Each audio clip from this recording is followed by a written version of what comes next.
4:28 de la tarde, en el sol de la tarde estamos y damos la bienvenida al don Eduardo Kinder Pevida, miembro y director del Centro de Estudios Caribeños, que pertenece a la Academia de Ciencias de la República Dominicana. Bienvenido, don Eduardo. Muchas gracias. Qué interesante. Muy agradecido por tener la oportunidad de participar aquí con ustedes, un programa tan popular y tan oído. Qué interesante, comprobar la existencia en el país de una iniciativa de ese tipo, porque yo particularmente he tenido la impresión durante mucho tiempo de que la República Dominicana particularmente ha vivido de espalda al Caribe, que a pesar de estar en el centro del Caribe, está rodeada de Caribe por donde quiera. Claro. Sin embargo, ha vivido de espalda al Caribe, desde el punto de vista político, desde el punto de vista cultural, desde el punto de vista artístico. Bueno, lógicamente estamos cerca de Haití, estamos cerca de Puerto Rico, pero el Caribe es grande, claro, mucho más grande. ¿Qué puede hacer este centro de estudio del Caribe para reforzar los vínculos de la República Dominicana con el resto del Caribe? Mire, yo creo que es más grave que el hecho, como usted señala, de haber estado de espalda al Caribe. Es que prácticamente se ignoraba el Caribe. Primero, República Dominicana, la mayoría de su población, prácticamente en fecha muy reciente, es que se reivindica como caribeño. El Caribe era una cosa como algo ajeno. De los otros. Sí, de los otros. Y sin embargo, es nuestro entorno natural. Así y es también nuestro mercado natural. Anibelka es una gran conocedora ya del problema del Caribe, ¿no? Porque ella hizo la maestría en Seguridad y Defensa de las Fuerzas Armadas. Y realmente hay que reconocer que realmente fue una alumna predilecta y muy distinguida, que desde el primer día de la maestría la estuvo amenazando con que se iba a quemar y no logré llegar a ese punto. Usted quería lograr esa meta. Pero eso es violencia psicológica. Pues por ahí quería fue. anotarme ese punto. No, por ahí fue. Hay que reconocer que la Fuerza Armada era la institución que más ha promovido el estudio del Caribe. Pero en los últimos años, en República Dominicana en general, ha habido una mayor comprensión y conciencia de nuestra condición caribeña y de la realidad caribeña. Porque Caribe, bueno, hay que ver con qué percepción hablamos del Caribe. Porque inclusive desde el gran libro de Juan Bosch, El Caribe, Frontera Imperial, de Colón a Castro, del principio de los años 60, ya ahí Juan Bosch definía bien claro el Caribe en un concepto amplio. Cuando él planteaba que el Caribe eran dos grandes líneas que iban, una uniendo las islas y la otra uniendo las naciones centroamericanas, que es el concepto Gran Caribe, que comprende realmente a 25 repúblicas independientes del área. En la Academia de Ciencia, bueno, soy miembro de la Academia de Ciencia hace muchos años, he trabajado el Caribe profesionalmente también muchos años, y habíamos en la Academia de Ciencia tomado la iniciativa hace algo más de 10 años de crear una comunidad científica del Caribe, y se logró hacer. Y existe esa comunidad científica del Caribe. Y en el reconocimiento a que la Academia de Ciencias de la República Dominicana había tomado la iniciativa, se le dio la sede permanente a la Academia de Ciencias de la República Dominicana. Somos la sede permanente, aunque la presidencia, lógicamente, rota entre todos los miembros. Hablemos de ese centro de estudios caribeños en cuanto a acciones. ¿Cuáles cosas se van a hacer desde el centro para lograr que el dominicano se reconozca como miembro de ese Caribe? Ahí iba a llegar. Si somos la sede de la Comunidad Científica del Caribe, pues nada más lógico y razonable que tuviéramos un instrumento que nos permitiera promover y divulgar el conocimiento del Caribe. De ahí que se constituye esta Cátedra de Estudios Caribeños como un centro de estudio, donde pretendemos realizar múltiples actividades, seminarios, talleres, conferencias. Aquí a veces nos visitan personalidades de distintos ámbitos del quehacer humano que vienen por funciones distintas y sin embargo no le podemos ofrecer una plataforma donde pueda dar una charla, pueda dar una conferencia, pueda dar un taller que sirva para todos los profesionales que estén interesados. En ese sentido, profesor Klinger, tenemos entendido que el embajador de México entonces va a ofrecer una conferencia magistral. Exactamente. A propósito vamos a decir, de la apertura. De la apertura de este centro. ¿Esta conferencia de qué se trata? ¿Va a ser abierta a todo público? Sí, es abierta totalmente para todo el que esté interesado en asistir. Mira, es que México en realidad en los últimos meses ha retomado una reivindicación también de su condición caribeña, porque Yucatán es uno de los límites del Caribe. Entonces México es parte del Caribe. Como Colombia, ¿no? Como Colombia, Venezuela y todo Centroamérica. Y México ha venido instrumentando en los últimos meses una política procaribeña sumamente activa. Fueron la sede de la cumbre de jefes de Estado y de Gobierno de la Asociación de Estados del Caribe y han llegado a una serie de acuerdos con los países de CARICOM y otras islas adjuntas no miembros de CARICOM en distintos ámbitos. Inclusive acaban de terminar un proyecto de entrenamiento en la producción agrícola, pero realmente vienen muy activos en esa gestión. Y yo creo que República Dominicana, que ya es miembro del SICA, del Sistema de Integración Centroamericano, conjunto de naciones que conforman el Gran Caribe, tiene que tener una visión más amplia de la relevancia e importancia que tiene el Caribe para este país. Hablemos del temperamento caribeño. Se nota mucho el caso Guayaquil, Quito, Bogotá. Claro, hay diferencias en Barranquilla. Sí, Barranquilla, sí. El alma caribeña, ¿de dónde vienen esas características? No, comprende lo que es caribeño. Esas características caribeñas, incluso, insisto, dentro del mismo país. Claro. La Venezuela caribeña es diferente, la Bogotá con Guayaquil. Hay un problema cultural. El llanero y el costeño son diferentes. No solamente étnico. Por ejemplo, Caracas. Usted llega a Caracas y Caracas es una ciudad caribeña, usted se siente Santo Domingo. Ahora se va para Los Andes, Mérida, por ejemplo, y ya es otro tipo de cultura, otro tipo de realidad. Usted va a Bogotá y es una cosa, pero va a Cartagena, Santa Marta. Las raíces históricas, las raíces históricas que expliquen ese comportamiento nuestro. Tiene que ver con la conformación cultural, que no es solamente la española, es también la aborigen, es también la africana. Porque inclusive en el mismo Centroamérica, lo que ellos llaman costa atlántica, que es la costa caribeña, hay una presencia, una influencia de la cultura africana muy fuerte, que no es la misma realidad más hacia la parte pacífico, ¿no? Pero lo que insistimos es que en República Dominicana tiene ahí un mercado natural que tiene que llegar a explotar. Mire, yo en una ocasión, en un seminario que se dio en Santiago, y que me invitaron a una conferencia junto con otra persona, le oí a un líder empresarial hace varios años, dominicano, decir, ¿y qué nos puede importar a nosotros esas islitas del Caribe? Y Estados Unidos es capaz de ir a una guerra por islitas del Caribe. Hay gente que es ignorante y ejerce, no sé. Mire, la República Dominicana como Estado vivió una experiencia un tanto traumática en sus relaciones con el Caribe hace algunos meses, ¿no? Cuando se produjo todo el escarceo relacionado con la sentencia. Con la sentencia del Tribunal Constitucional, ¿no? Relacionado con la nacionalidad. Sí.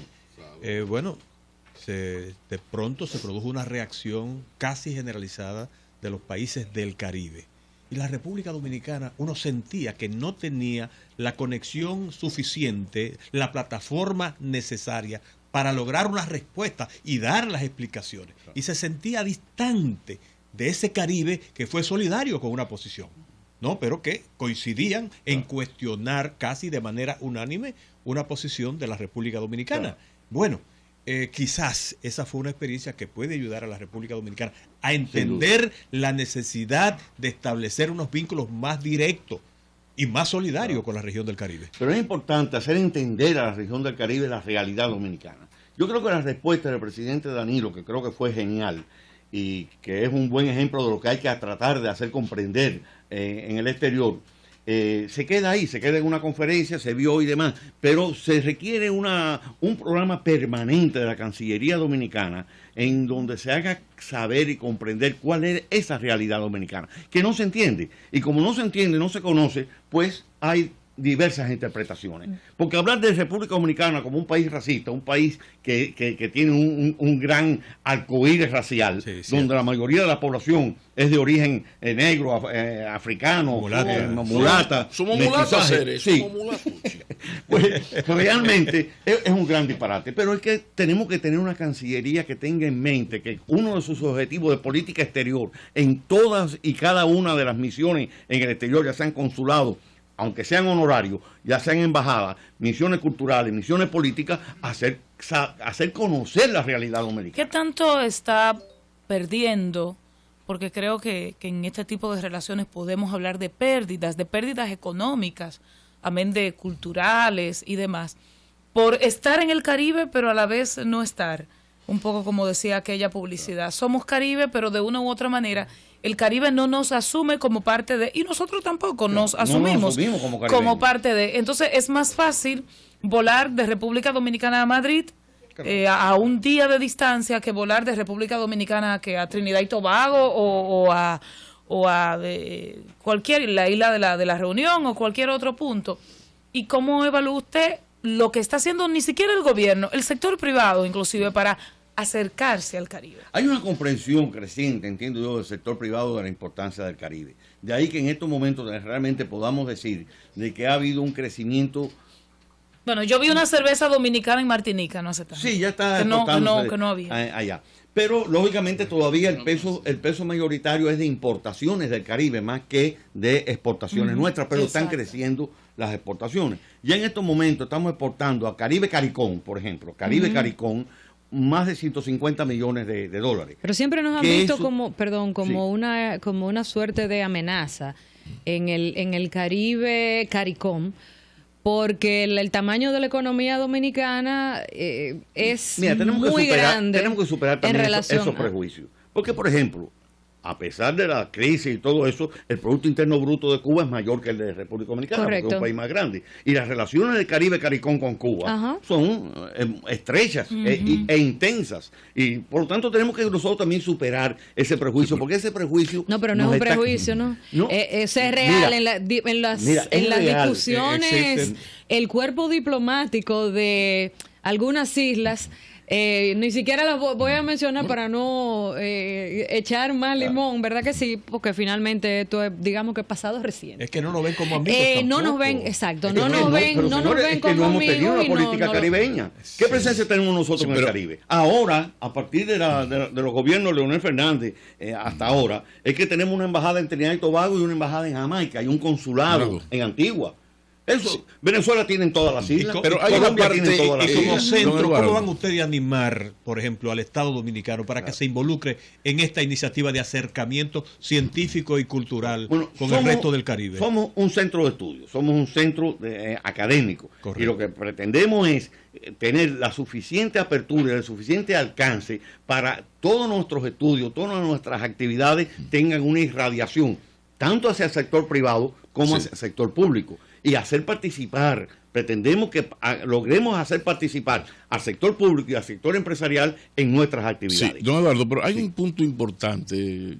Cuando yo estudiaba agronomía, muy de niñito, se hablaba, un jovencito, se hablaba de que ese Caribe, que tiene poca agua, que tiene poco desarrollo agropecuario, es un maná para la agropecuaria dominicana. Pasaron los años, ya estamos por el 2014 y todavía sigue siendo un maná no explotado. ¿Qué ha impedido que incluso el sector privado, mire señor, allí hay un país que hay que importar el agua, que no produce ni un tomate, y aquí tenemos un país inmensamente, en términos agropecuarios, muy rico? ¿Por qué es lo que nos ha frenado? ¿Dónde está la Naiboal? ¿Por qué? Mira, es un punto crítico, aunque claro, yo no viví esa época en que tú estuviste haciendo esos estudios. No, porque usted era muy niño. Sí, yo era, quizás ni siquiera era muy niño. Ay, Pablo, no le siga la corriente, don Eduardo.